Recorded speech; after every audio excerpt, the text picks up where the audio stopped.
Mesdames et messieurs, bonjour. Soyez les bienvenus pour ce Lunch and Learn central. Alors, je m'appelle Mathieu Van Allen, je suis HSC Advisor chez Wolters Kluwer et je vais vous présenter ce webinaire. Au menu de ces sessions, la future norme ISO 45001 de management de la sécurité au travail qui est appelée à remplacer le CHAS 2001 vers 2018. Pour en parler, nous avons le plaisir d'accueillir Monsieur Michel Ménil de chez Vinsot. Nous allons maintenant démarrer la présentation et je cède la parole à Monsieur Ménil. Bonjour Mathieu, bonjour à toutes et à tous. Alors comme vous le savez, la norme ISO 45001 est en cours de construction. Cette norme introduit différentes notions dont la culture de la sécurité. Le webinaire aujourd'hui est orienté sur cette norme et plus spécifiquement sur une interpellation. C'est un système de management peut-il aider les entreprises à faire évoluer leur culture de la sécurité? Pour essayer d'y répondre, je vous propose de décomposer l'exposé en 4 parties. D'abord, il est important de repréciser et de définir un système de management, ce qui nous permettra également d'introduire la notion pourquoi les normes évoluent, et on parlera d'évolution des normes principalement de management. On arrivera ainsi au cœur de l'exposé, puisqu'on parlera du management de la sécurité et du concept 45001. Et on terminera avec une quatrième partie qui sera une petite synthèse sur les différences avec le standard OHSAS 18001, car comme Mathieu l'a expliqué, la comparaison se fera avec le standard OSAS 18001 et évidemment l'orientation future. Voilà, alors je propose de démarrer par la définition d'un système de management pour que tout le monde sache de quoi on parle. Un système de management, en fait, pour un organisme, c'est l'ensemble des éléments qui interagissent les uns avec les autres et qui permettent de fixer des politiques, des objectifs, des processus, comme un tout cohérent pour atteindre les objectifs. Évidemment, parler système de management, c'est parler structure de l'organisme, c'est parler planification, c'est parler amélioration. Si on regarde spécifiquement la définition pour un système de management sécurité santé, en abrégé SMS, rien à voir avec les téléphones portables, on peut dire que c'est une structure organisationnelle, c'est-à-dire un ensemble de procédures, de processus, d'équipements, de techniques opérationnelles et d'activités qu'on applique comme un tout, dans un organisme, dans une entreprise, afin de limiter les risques de lésions qui sont liés aux activités de cette organisation à un niveau tel que fixé dans des objectifs socialement acceptés de l'organisation. Limiter les risques veut dire qu'on acceptera des risques. Socialement accepté par l'organisation, ça veut dire qu'une entité n'est pas l'autre et ça veut dire qu'il y aura des accords de sécurité qui devront être établis. Quand on parle d'accord, on pense à tout ce qui est mesures organisationnelles, le qui va faire quoi. On pense également à tout ce qui est mesures techniques, le comment on va faire, avec quoi on va faire. Alors pourquoi un SMS? Pourquoi un système de management de la sécurité? D'abord, c'est des outils qui ont fait leurs preuves. Et des outils qui ont fait leurs preuves justement pour permettre l'amélioration de l'efficience et de l'efficacité de l'organisme. Évidemment, à partir du moment où on a une norme, où on a un système, on peut avoir un langage commun. Un système, ce n'est pas pour être figé, c'est pour avoir une efficacité. Une efficacité et une efficience, ça veut dire une amélioration. Un système, quand on a une base commune, ça permet également de faire un autocontrôle et de voir où on en est. Évidemment, quand on a un système avec une ampleur, pensons à l'OSAS ou la 45001, on verra en détail tout à l'heure, à un niveau international, ça peut permettre une reconnaissance internationale. On parle d'efficience, on parle d'efficacité, ça veut dire qu'il y aura des suivis d'indicateurs et des cibles, indicateurs de performance évidemment, et des cibles. Évidemment, on n'est pas tout seul, on ne vit pas en autarcie, et donc un système aura une vue beaucoup plus large, et on aura la prise en compte des exigences des parties intéressées et également des exigences légales, puisqu'on ne peut pas déroger à la loi. Et si on veut aller plus loin et pousser jusqu'à la certification, avoir une certification, un certificat, ça démontrera une image de son système de management vis-à-vis des autres organismes. Alors vous comprenez tout de suite que l'orientation qui est prise comme fil conducteur, ou plutôt en filigrane à travers cet exposé, c'est l'évolution quand même d'un rôle qui est plus l'évolution du rôle de conseiller en prévention vers un gestionnaire de système de management, puisqu'on parle de système de management. Voilà, je pense qu'on a bien défini ce qu'est un système de management. On peut expliquer maintenant pourquoi les normes évoluent. Alors, quand on parle de l'évolution des normes, tout le monde pense, tiens, les nouvelles normes, 14001, 9001, 2015. Alors, pourquoi des évolutions? Mais d'abord, il faut savoir qu'une norme, c'est un outil. Les normes ne dirigent pas les entreprises, mais s'adaptent aux entreprises. Ça, c'est quelque chose qui est fondamental à bien comprendre. Et le contexte des organisations, le contexte économique évolue.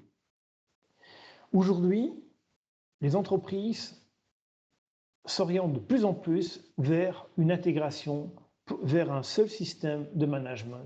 Et cette notion d'intégration est fondamentale et apparaît évidemment dans les nouvelles normes. On verra dans les slides suivants. Il y a également le fait que de nombreux secteurs s'expriment, notamment dans tout ce qui est la gestion des risques. Cette notion de management des risques est évidemment un grand concept des nouvelles normes et de l'évolution actuelle.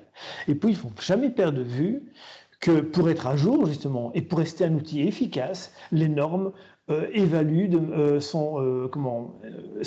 de manière périodique, tous les 5 ans, tous les 5 à 7 ans, donc il y a une évolution logique. Alors, pour retracer un peu le contexte de l'évolution, quand on parle de la qualité, on pense à la dernière norme, qui est l'ISO 9001 de 2015.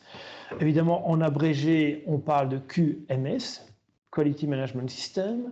Quand on parle d'environnement, on pense à la 14001 version 2015, en abrégé EMS. Il ne faut pas perdre de vue qu'il y a également une norme qui est apparue en 2012, qui est également la norme 39001, qui concerne tout ce qui est la sécurité routière. Sécurité routière, la Road Traffic Safety et MS, Management System. Et maintenant, pour revenir à ce qui nous concerne pour ce séminaire, la sécurité. Alors la sécurité, il faut un peu retracer un petit historique. On a la British Standard qui vient du BSI, British Standard Institute, la British Standard, l'ABS 8800, qui est un guide pour aider l'amélioration de la sécurité. En même temps, il y a l'OHSAS qui est apparu en 1999, qui a évolué en 2007, et il y a l'ILO, l'Office international du travail, qui a établi un guide en 2001 avec une orientation plus vers le travailleur, plus également vers la sous-traitance, etc., et les objectifs. Et l'ILO a une grande influence pour la mise en place de la 45001 en ce moment. Et en fait, pour synthétiser un peu, l'OSAS 10001 version 2007, avec les exigences de l'ILO 2001, deviendront la norme 45001 ISO, donc niveau international. Toutes ces normes de management, 9001, 14001, 39001, 45001, ont une structure commune, qui est la High Level Structure, qui est la structure HLS. Alors vous voyez tout de suite pourquoi une structure commune, pour permettre l'intégration, on aura l'occasion d'en reparler. Petite parenthèse qu'il est important de comprendre pour tout le monde, une norme, quand elle est créée, il y a d'abord un comité technique, en l'occurrence le 283 pour la 45001, arrive d'abord à un stade de proposition. Il y a une évolution où on arrive après à un stade de préparation.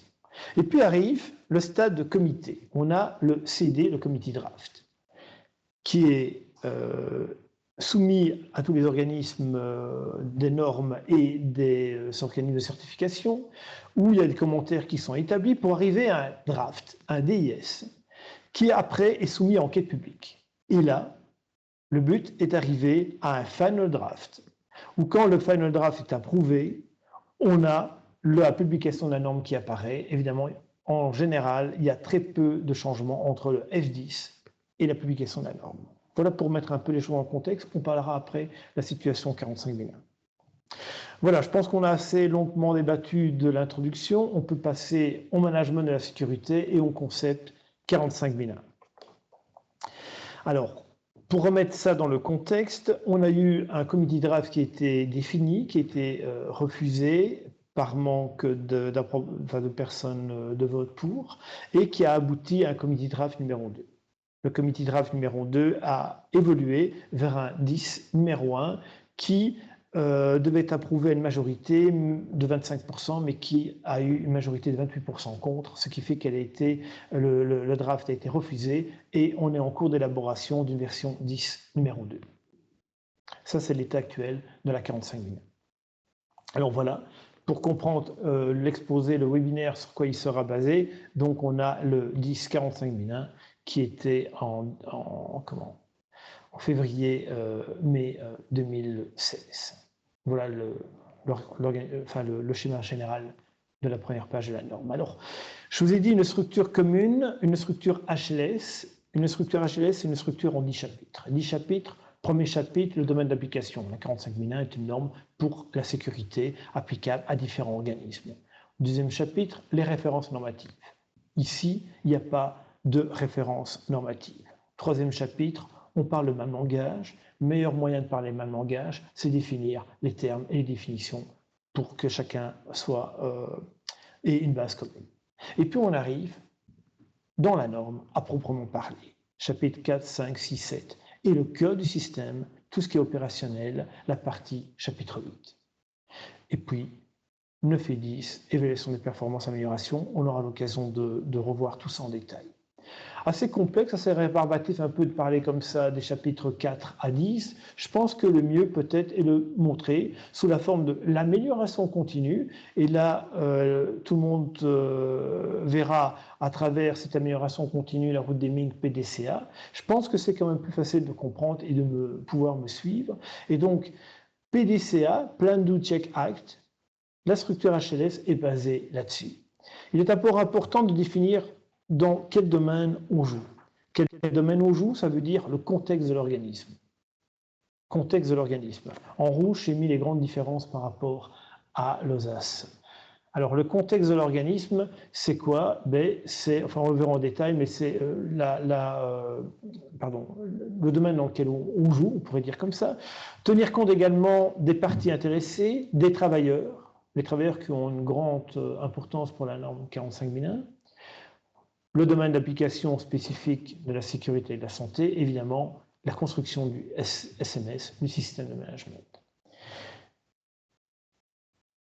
Planifier, c'est également définir le rôle de chacun et surtout la ligne hiérarchique, le leadership. Un rôle très important où on devra définir quel leadership on utilisera, qu'on formalisera dans une politique, on définira bien les rôles, qui fait quoi, et surtout garantir une participation et une consultation. Évidemment, il est important pour garantir une pérennité de bien définir les risques qui vont qui influenceront le domaine dans lequel on sera. Et c'est le chapitre 6 qui, en définissant les risques et les opportunités et les actions pour remédier, aboutira au chapitre 6.2 qui sera tout ce qui concernera les objectifs où je devrais évidemment prioriser. J'ai besoin également de support, j'ai besoin de ressources générales, mais également humaines, donc définir des compétences. Définir des compétences qui auront de la sensibilisation, qui devront communiquer ensemble, communiquer de manière écrite également, et donc j'aurai un chapitre sur les informations documentées. Ça, c'est pour recadrer un peu toute cette partie plane.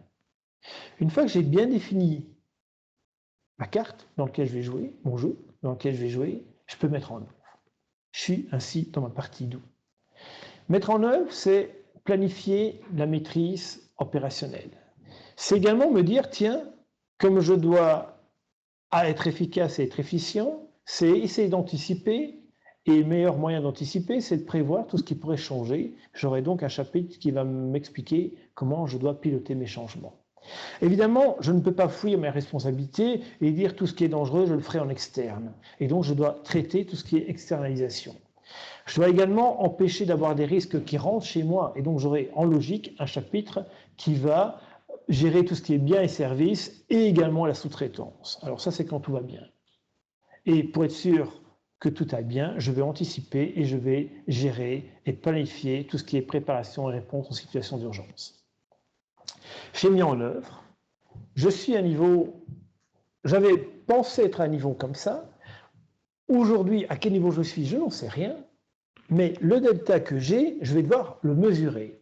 Et donc, je suis dans mon chapitre check. Et je vais évaluer la performance. Et donc, surveiller, mesurer, évaluer. Évaluer, c'est également faire des audits internes. Et tout ce package, tous ces éléments d'évaluation, je vais les soumettre à ma direction qui, lors d'une revue de direction, va pouvoir dire « Ok, je confirme ma politique ou je rajoute des ressources, je change mes objectifs, bref, je décide. » Je décide pour en arriver au chapitre 10, qui est l'amélioration. Évidemment, l'amélioration, c'est également corriger les erreurs, corriger les non-conformités, les accidents, les incidents.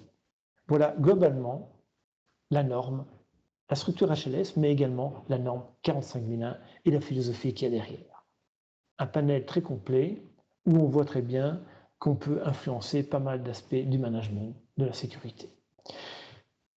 De manière synthétique, si je reprends le schéma de la norme, on remet le PDCA sous cette forme-ci, c'est caractéristique des nouvelles normes, mais la différence dans la 45001, c'est qu'au cœur du système, je n'ai pas que le leadership, j'ai les travailleurs.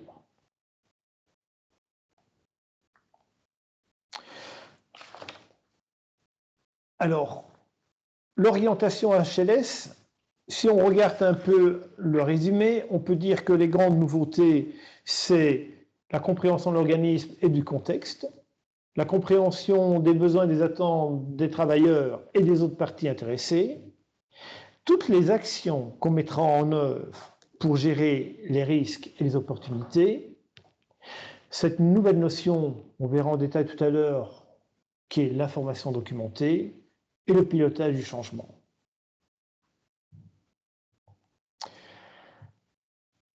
Les grands changements, évidemment, un rôle plus important de la direction. On sent à travers aussi un filigrane de la norme cette notion de business continuity qui est là, qui est dans toutes les nouvelles normes de management. Ça veut dire qu'on a une notion de stratégie qui apparaît. La stratégie, ça veut dire quelle est ma vision à moyen ou à long terme. Mais cette vision que je dois garantir, que je dois garantir d'y arriver, cette vision, j'aurai également tous des éléments tactiques à mettre en place. Et là, je suis dans une vision plus annuelle, un plan plus annuel d'action, mais également au day-to-day, et là, je suis dans l'opérationnel. Et ça, on le sent très clairement en filigrane, on est dans du management. Voilà, alors ce que je propose de faire maintenant, c'est regarder un peu en détail les différents chapitres, le contexte, le jeu dans lequel je suis, je dois définir mon contexte, ça veut dire que je dois penser à savoir quelle est la politique qui m'entoure, au point de vue État, au point de vue régional, etc.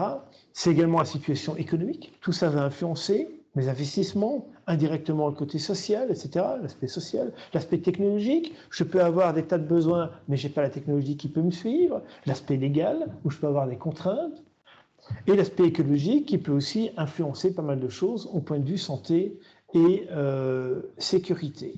Alors évidemment, dans une notion de management, la notion de contexte est assez floue, ne soyez pas perdus, il y a des outils qui existent. Les outils ne sont pas dans la 45001, comme ils ne sont pas dans la 9001, etc.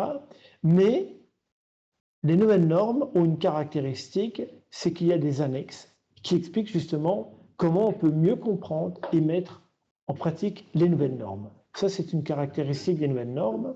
Alors, simplement, pour ne pas laisser croire et rester dans le flou, laisser croire qu'il n'y a rien et rester dans le flou, je vous ai quand même repris ici quelques outils qui peuvent aider à bien comprendre le contexte. C'est notamment un outil fort important qui est l'analyse SWOT, où je mets en évidence mes forces, mes faiblesses, les opportunités et les menaces. On peut également avoir d'autres outils qui sont l'analyse 7S, qui me permet de voir en interne quelles sont mes compétences, quel est un peu le style que j'ai, quelle est la stratégie que je veux mettre en place, quelle est la structure, bref, quelles sont les valeurs partagées de mon entreprise. Il y a beaucoup d'outils qui existent pour définir le contexte interne ou externe. Nouvelle notion, besoins et attentes des travailleurs et des parties intéressées. Pour être très général, des parties intéressées à la fois internes et à la fois externes. Il faudra penser à mettre des outils en place pour rechercher quels sont ses besoins et ses attentes. Quand on parle d'interne, on parle évidemment des travailleurs, on parle de la direction, on parle également de l'actionnariat. Quand on parle de l'externe, on pense évidemment à la société qui nous entoure, on pense également aux fournisseurs, aux clients évidemment. Il est clair que j'aurais peut-être dû commencer par ça, mais également tout ce qui est autorité communale, régionale, nationale, mais également aux créanciers, qui auront des attentes et des besoins particuliers. Sans oublier que ces attentes et ces besoins sont peut-être régis par tout ce qui est aspect légal. Le leadership. Les normes de management précisent un rôle beaucoup plus précis et plus étendu du management. Pour la 45001, la ligne hiérarchique, parce qu'on ne parle pas que de la direction au sens une direction, la direction et la ligne hiérarchique, doivent s'assurer d'une participation active des travailleurs. Une nouvelle notion très importante, une participation active. Et la direction devra faire en sorte qu'il y ait une participation active. Et plus important, mettre en place une culture, développer une culture de la sécurité et de la santé au travail.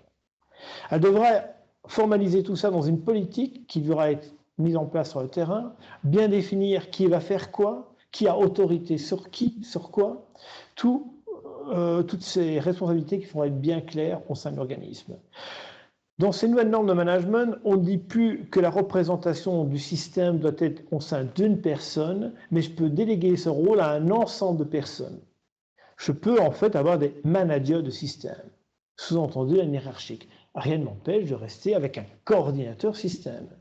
Mais évidemment, on parle plus d'une décentralisation. C'est le même langage pour le 9001, c'est le même langage pour la 14001 ou pour la 39001. Et toujours ce côté participatif, consultatif, coopératif, évidemment, qui est là avec les travailleurs. La planification.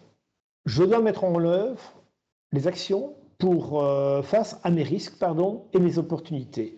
On reste toujours dans tout ce qui est risque opérationnel, ça ne change en rien, mais nouvelle notion, on est dans des notions de risque plus étendues. Pensons simplement au management de la compétence. Est-ce que j'aurai les bonnes compétences? Si j'ai quelqu'un qui part, qui est absent, est-ce que je peux mettre n'importe qui sur une machine, etc. On a cette notion également de risque lié à mon programme de surveillance, à mon programme de suivi des objectifs. On est dans une notion de risque pour être très large processus. Ça, c'est nouveau. C'est pareil pour toutes les normes de management, quelles qu'elles soient. Alors, dans ce chapitre-là, on parlera également de l'accès et de la détermination des exigences légales, comme on l'avait parlé pour la LOSAS 18001.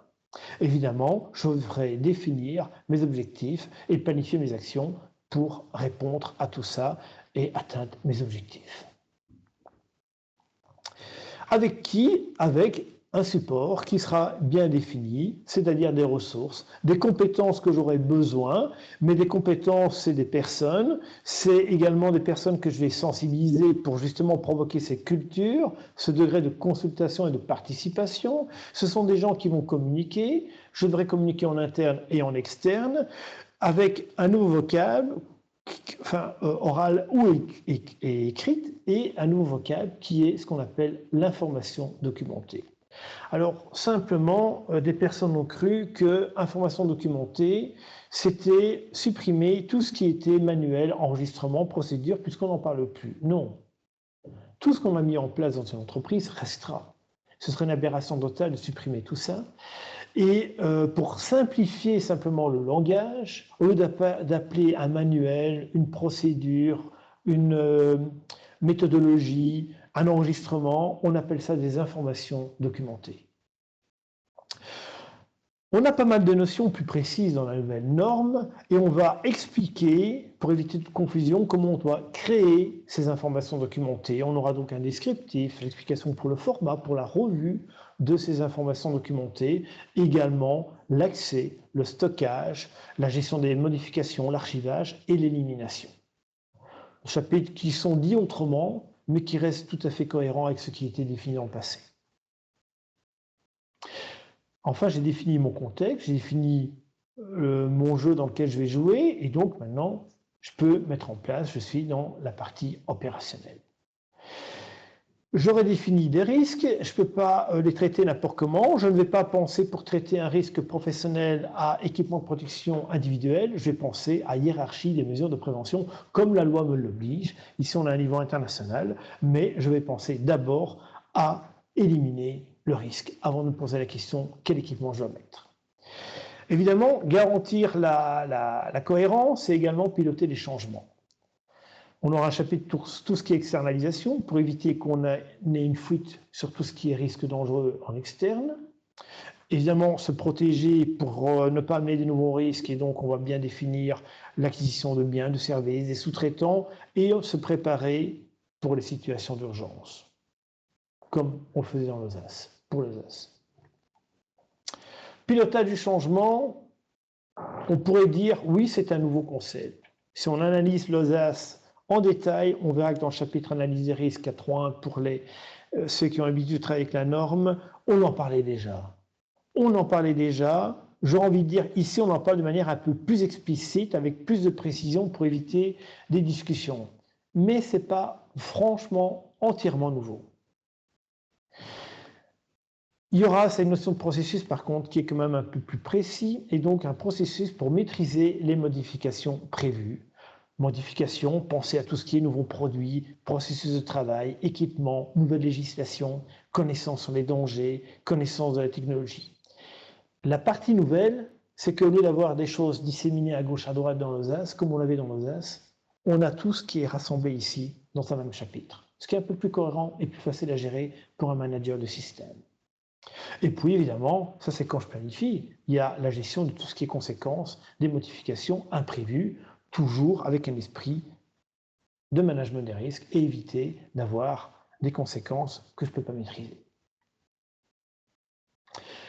J'ai mis en œuvre, je voulais être là, rappelez-vous l'écart, où est-ce que j'en suis, je vais mesurer.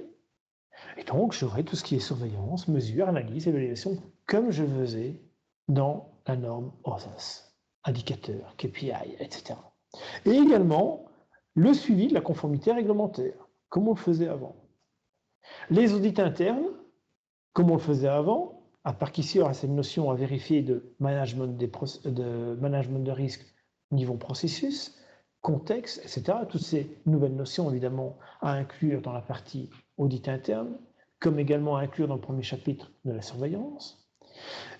Et puis, je vais donner tout ça à ma direction et lui demander, voilà, par rapport à ce que vous vouliez être, voilà où on en est, que décidez-vous?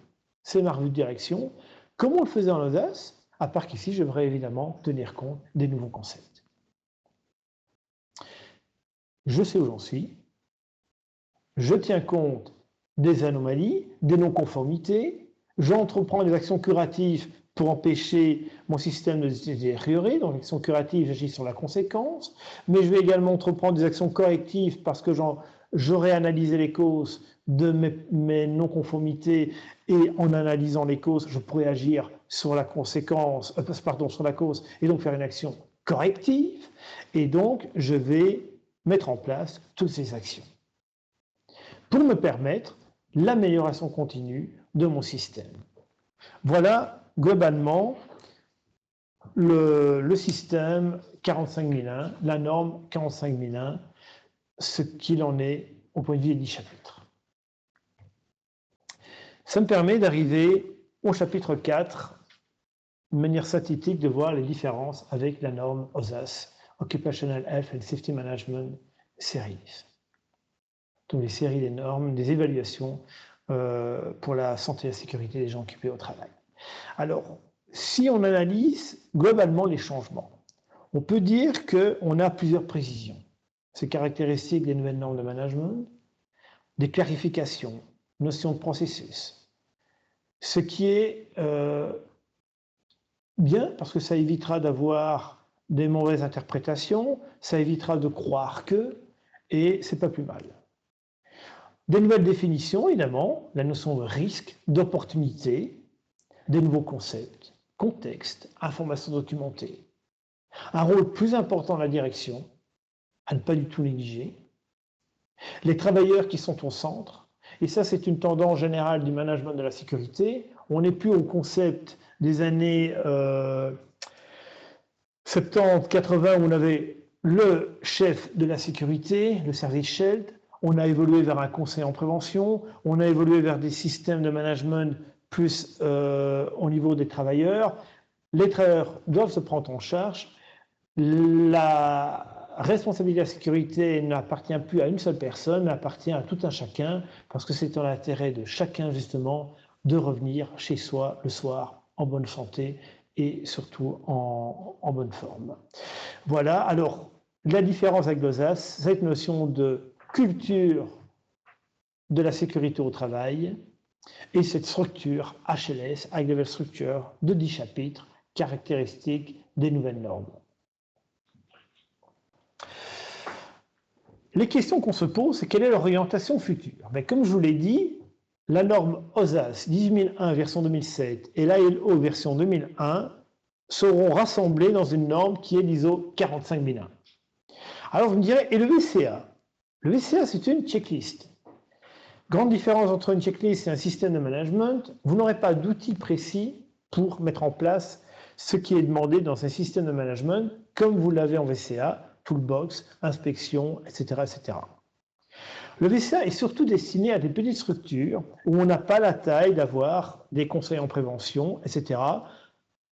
Le VCA est une checklist qui a largement fait ses preuves et qui continuera largement à exister. Parce que dans des systèmes de petites structures, il a tout à fait sa place. Une entreprise qui aura déjà en place un système de management qui aura toute une structure avec des conseils en prévention, etc., qui sera éventuellement 9001, éventuellement 14001, ben on aura tout intérêt à s'orienter vers un système OSAS, puisqu'on aura la même structure HLS, et donc on aura le système intégré, on en parlera après de ce système intégré. C'est une norme ISO, ce qui veut dire qu'on a une norme au niveau international. Et comme je l'ai dit, l'intégration avec la qualité, l'environnement, la sécurité routière, pour ceux qui veulent faire de l'intégration. Alors, on parle d'intégration, l'intégration, c'est quoi? L'intégration, si je prends l'IAF, le forum de l'accréditation internationale, on peut dire que c'est un système de management unique qui gère des multiples aspects de performance organisationnelle pour rencontrer les exigences de plus d'un standard de système de management. Ce qui veut dire que pour que je parle de système intégré, il faut que j'ai au moins 2 systèmes de management à suivre. Alors l'intégration peut être complète ou partielle. Une intégration, c'est quoi? C'est une simplification. Et donc, qui dit simplification, dit efficacité, meilleur travail dans la pratique. Simplifier, c'est également moins de bureaucratie. Simplifier, ça veut dire aussi gagner de l'argent et donc économiser les coûts. Alors, il ne faut pas le négliger. Comme j'audite tout en même temps, je passe moins de temps dans mes audits, que ce soit interne ou externe. Puisque si je viens voir une partie qualité, puis après une partie sécurité, une partie environnementale, mais je revois un tronc commun. Et évidemment, c'est une bien meilleure coordination pour la documentation et des objectifs communs. En fait, l'intégration, c'est le mode de fonctionnement d'un organisme. Un directeur ne dit pas aujourd'hui « je parle de qualité, demain sécurité, après-demain environnement ». Un manager, il voit son système orientation client qualité, son système orientation extérieure, image environnementale, son système orientation travailleur sécurité et ses autres systèmes orientation sociale, sociétale, financier comme un tout. C'est ça l'intégration, c'est le mode de fonctionnement. Si maintenant je ne parle que de la partie purement QSE, j'ai pris la théorie des trois ensembles, QSE, où on a des troncs communs pour qu'on visualise mieux pourquoi on gagne du temps dans un audit, puisqu'on a beaucoup de troncs communs. Voilà, alors en conclusion, vous l'avez compris, la 45001 survole pas mal d'aspects de management. Alors la question qu'on s'était posée, un système de management pour aider les entreprises à faire évoluer leur culture de la sécurité, oui ou non? Ben, vous l'avez compris. On parle d'un système 45001 à 3 couches, on parle de notion de stratégie, tactique, opérationnelle, on parle de 4 phases, plan to check act, évidemment, tout ça qui va générer de l'amélioration et cet aspect d'implication et donc d'évolution vers une meilleure culture. On a également une vision de la sécurité. Je ne suis pas seul, je prends en compte les autres parties qui peuvent influencer et influencer également ma culture. Mais évidemment, il y a des conditions. Je vous ai dit, le comité draft numéro 1 a été refusé et on a un comité draft numéro 2 en proposition qui aboutit à un 10 numéro 1. Avec, chose surprenante, beaucoup de refus du côté européen. En fait, il aurait fallu 25%, on avait 28%, il aurait fallu 25% de refus, il y en a eu 28%, ce qui fait qu'on a dû aller vers un draft numéro 2. Le problème d'aller vers un draft numéro 2, c'est qu'on va dépasser un délai qui était accepté par l'ISO, qui est un délai de 3 ans. Ce qui veut dire qu'une dérogation doit être demandée par le comité 283 à l'ISO pour avoir une prolongation. Si la prolongation est acceptée, on ira vers un 10 numéro 2 qui devra aboutir à un F10. Vers un 10 numéro 2, on ira. Et logiquement vers un F10. Et puis après, il y aura la dérogation, tout se fera en même temps, mais qui devra être acceptée pour aller faire la publication. Alors en termes de date, je préfère être clair, il y a beaucoup de dates qui circulent sur le net, etc. J'ai pris une certaine sécurité. En décembre 2016, on devrait voir apparaître la version DIS numéro 2. Il y aura un vote qui donnera des résultats en mars 2017. Le vote sera soumis à des analyses, évidemment, et puis à une décision. Là, on aura la date limite, puisque la date limite, c'est juin. Et si on a une dérogation pour prolonger, il y aura alors la version F10 qui, logiquement, devrait apparaître en novembre 2017. Et si tout suit son cours, je dis bien si tout suit son cours, on devrait, dans la logique, arriver en janvier 2018 avec la norme ISO 45001. Je ne veux pas anticiper les questions, et je vous invite surtout à être très participatif dans ce sens-là, mais sachez simplement que les gros points d'achoppement, de discussion, c'est la conformité légale, chose très étonnante, la consultation et la participation des travailleurs, et quelques définitions à clarifier. Voilà globalement ce qu'il en est, en tout cas dans l'état actuel des connaissances aujourd'hui. Voilà, j'espère avoir pu vous donner une meilleure image, en tout cas, de cette norme 45001, de la situation actuelle, des changements par rapport à l'OSAS.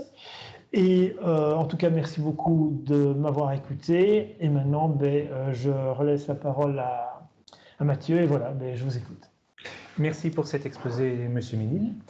Alors, il va de soi que sur Central, vous serez tenu au courant au fur et à mesure des évolutions du parcours de cette norme, qu'une fois que la norme sera publiée, le texte intégral sera bien entendu consultable. Nous allons maintenant passer aux questions-réponses. Alors, je vois que nous avons déjà 3 questions, donc vous pouvez toujours continuer à les envoyer, bien sûr. Une première question de M. Etienne qui nous demande quelle est vraiment la différence, finalement, entre contexte 4.1 et le domaine d'application de la norme. Alors, M. Etienne, bonjour. En fait, le conseil que j'aurais envie de donner, ne cherchez pas trop à faire des distinctions en tant qu'utilisateur dans les différents chapitres. Ce sera le rôle de l'auditeur pour bien distinguer ces différentes notions. Il faut bien garder à l'esprit qu'il y a pas mal de notions qui forment un tout, notamment à cause du management des risques. Pour répondre à la question, le contexte, c'est la carte dans laquelle je joue. Je dois tenir compte, comme j'ai expliqué, de l'interne, de l'externe, de la culture de mes travailleurs, du nombre de travailleurs, de la compétence que j'ai, etc. Le domaine d'application, c'est je peux avoir un même contexte entre deux entreprises, mais pas un même domaine d'application. Le domaine d'application est plus lié à mes activités, globalement de mon entreprise, indirectement à ma structure, et qui dit structure dit indirectement le contexte. Alors je veux bien dissocier tout, mais personnellement j'ai envie de dire mettons tout dans le même chapitre, le chapitre 4, mais la différence elle est là. L'application est plus liée à l'activité et à un mode de fonctionnement lié à l'activité de l'entreprise. Et là évidemment, si je dis ça, d'office, je touche indirectement, théorie des ensembles, à une partie du contexte. Donc ça, c'est indissociable. J'espère que ça ira comme réponse. Je verrai monsieur. Sinon, il reviendra. Une deuxième question de monsieur Demarteau, qui nous dit que la norme parle de sécurité au travail, tandis que la législation belge parle de bien-être au travail. Est-ce qu'il faut comprendre que la norme ne couvrirait qu'une seule partie de la législation? C'est une question très intéressante. Alors, faisons la même chose qu'en Alsace. En Alsace, on avait la même question, le même débat, puisqu'il n'y a rien qui change à ce sujet-là avec la 45.001. Comment est-ce qu'on agissait en Alsace? En Alsace, on a devant soi une norme internationale. Donc, on parle de sécurité. Mais on est en Belgique. En Belgique, la législation parle de la sécurité et de 6 autres domaines, qu'on appelle, en un mot, le bien-être. Ce qui veut dire que la norme ISO 45001 ou Alsace, ça ne change rien, appliquée à la Belgique, impose de raisonner 7 domaines et donc le bien-être. Une troisième question de monsieur Katz qui voudrait qu'on précise un peu les notions suivantes. Rôle plus important de la direction et les travailleurs sont au centre. Alors là, j'ai à peu près une bonne page dans la norme qui explique toute la précision, enfin tous les nouveaux rôles du management. Malheureusement, je n'ai pas le temps ici de tout détailler. Ça, vous avez tout en long et en large détaillé dans la norme. En fait, là, allez, pour être synthétique, si je regarde dans la même philosophie 9001, 14001, j'avais un certain rôle que la direction devait jouer dans la norme version 94. En 2000, on a donné beaucoup de précision. En 2015, encore plus de précision. Retenez que la direction a un rôle d'implication, doit construire cette culture, et le meilleur moyen de construire cette culture, c'est évidemment de s'impliquer, et cette implication est bien détaillée par différents verbes d'action qui sont repris texto dans la norme. Donc ça, c'est cette partie implication de la direction. Tout est vraiment bien détaillé dans le rôle, ce rôle actif que doit jouer la direction. Alors, la partie centrale des travailleurs, bon, il y avait le schéma que j'avais montré, c'est clair, mais on est dans une évolution, je l'ai expliqué, de contexte où les travailleurs, finalement, c'est eux qui font leur sécurité. On n'est pas dans une vision, je dois avoir mon chef qui me dit mets tes EPI, etc. Je suis au centre de l'évolution de la sécurité, mais ça veut dire également que je participe, que j'ai une vigilance partagée, que j'ai un degré de participation. En clair, j'ai bien compris que la sécurité, c'était pas pour ma direction et mon organisme gagner de l'argent, mais pour moi revenir le lendemain travailler, de manière très synthétique et peut-être un peu franche. Merci. Une question de monsieur Mater qui me demande si on peut revoir la représentation. Donc les participants recevront, je pense, un lien vers l'enregistrement et pourront la revisionner. Une autre question de M. Tepoukov qui nous demande s'il existe des tableaux de bord pour les normes déjà en place, pour l'OJAS par exemple. Alors, les tableaux de bord, non, puisque c'est des normes de management. On a la 18002 qui explique comment mettre en place la norme. Et donc, à travers cette norme 18002, on peut construire un tableau de bord. On a pas mal d'éléments qui me permettent de construire un tableau de bord. Mais texto, tel quel, non. Je dois prendre les éléments de la 18002 qui existent, et qui a été construite en 2008, et construire mon tableau de bord. On est dans une norme de management, et donc je dois un peu chercher les éléments. Mais on n'est pas seul, on a cette 18002 qui aide à mieux comprendre la 18001, comme on aura pour la 45.001, la 9.001, la 14.001, une annexe qui m'aidera à mieux comprendre la norme. Une autre question de M. Callum qui demande un peu quels conseils donner pour être bien efficace dans le maintien du système, éviter les excès de papier, maintenir l'efficacité de terrain, conserver une traçabilité, quelles erreurs finalement éviter? Alors bonjour Jean-Claude. Alors, les conseils pour être efficace dans le maintien du système,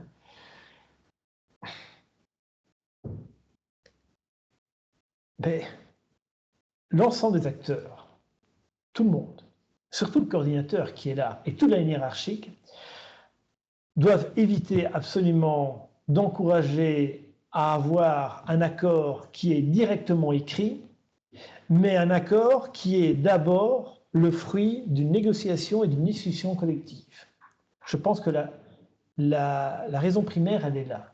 Et si je réussis, avant de me lancer dans un papier, en train de dire, je prends un exemple, voilà, maintenant, demain, tout le monde en met des lunettes, non, on se met d'accord ensemble, est-ce que c'est vraiment la solution? Est-ce qu'on ne peut pas trouver une autre solution? On se met tous d'accord, oui, il n'y a pas d'autre solution, on se met d'abord d'accord, on regarde si c'est possible, et après, on formalisera pour garantir cette pérennité, pour garantir qu'on parle tous le même langage, mais on ne se lancera pas là-dedans. On ira sur le terrain pour voir que les choses se passent comme je l'avais peut-être un peu rêvé, et que mon rêve est bien la réalité et n'est plus un rêve. Je pense que la clé de l'efficacité pour moi, elle est là.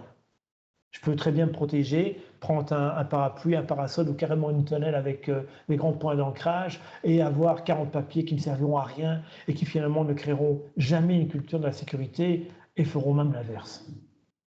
Voilà. Une question de M. Etienne qui demande de manière plus pratique comment se fera la transition finalement entre le standard OSAS et la norme 45001 pour les sociétés qui auraient déjà par exemple la certification OSAS. Alors, c'est une question très bien parce que j'ai pas mal de questions de sociétés qui me demandent tiens, est-ce que je dois démarrer l'OSAS? Est-ce que j'attends la 45 même? Moi, je leur dis quel est l'enjeu derrière? La vie des travailleurs. Donc, ne jouons pas avec ça, démarrons tout de suite ce qui existe, l'OSAS. Et dans la logique des normes 9001, ISO 9001, 14001, 39001, etc., je dis bien, je ne suis pas devin, mais dans cette logique-là, ce qui a été dit en tout cas, c'est qu'il y aura une partie de transition, comme on a pour la 9001, 14001, où on a par exemple le 14 septembre, date d'échéance, 14 septembre 2018, pour passer à la nouvelle norme, on aura la même vision. Je précise, il y a eu des écrits qui ont été en ce sens-là.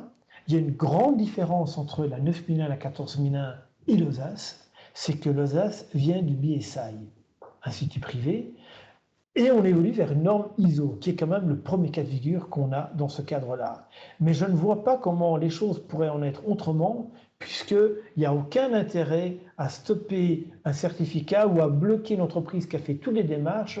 Donc je suis très positif et très optimiste. Les choses se feront comme elles ont toujours été, avec une transition des normes, comme pour la 9001 et la 14001. Et tout sera défini comme une philosophie de 3 ans et avec une date butoir pour les certificats, avec dans les organismes de certification la même chose. On fera le delta éventuellement lors d'un audit de surveillance où il y aura une reconduction qui reprendra la nouvelle norme. Ça se fera de la même manière. Il n'y a aucune raison que ça change.